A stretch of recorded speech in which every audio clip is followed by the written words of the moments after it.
Good day to Dr. Ram and everyone. I am Kugan Sukumaran, metric number 267607. Right. Today I will explain about the case Midnight Journal entry. The key protagonists are Richard Okamoto, who is Chief Financial Officer at Electro Scientific Industries. He was born in 1952 and raised his four siblings in a Japanese American family in a low income.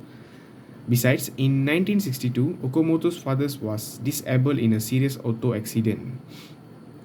During that time, Okamoto takes responsibility of on his family, and besides, Okamoto had completed an undergraduate degree in accounting in 1974 and attended MBA program from 1975 to 1978. Soon, he embarked on a highly successful career in finance.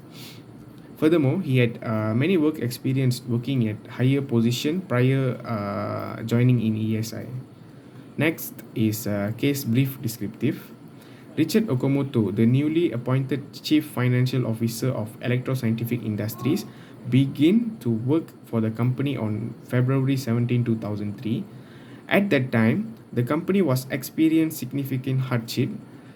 In the fiscal year 2002, ESI weathered the worst downturn in the electronic industries in over 30 years. In order to generate greater profits and shareholder returns, the company was re-evaluating its markets and product strategies. The company was also exploring an informal merger with another firm in Southern California.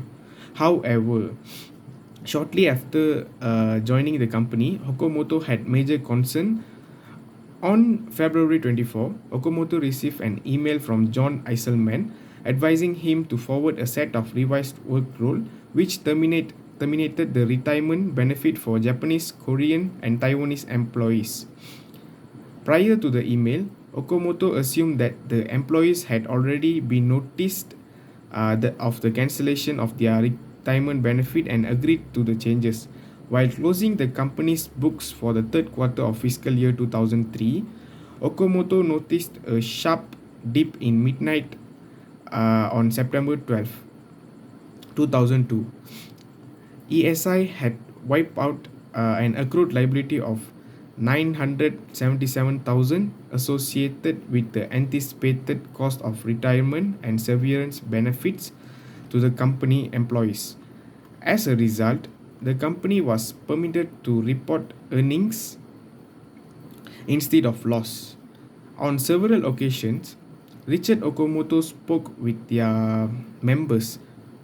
For example, spoke with their members of the management of the accounting team about its findings. For example, on March 4, he spoke with CEO James Dolly with his concern that reversal of benefits from Japanese, Korean, and Taiwanese employees might expose to ESI to litigation.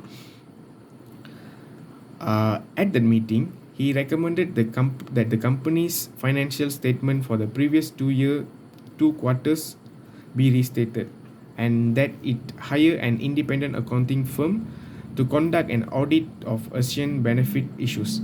Each time Okamoto brought his issue forward, he was told to let it go.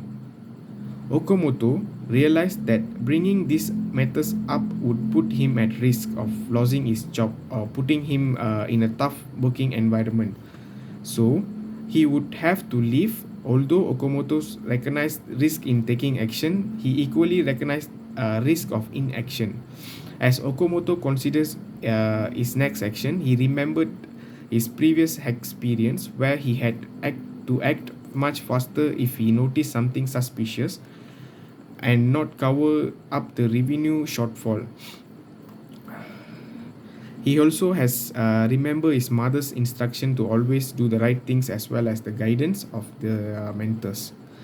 Besides, the immediate issue was the elimination of accrued liabilities in journal entries, and the underlying issues was fails to follow the Japanese employment laws as agreed by the company regarding the benefits and the weakness of the internal control.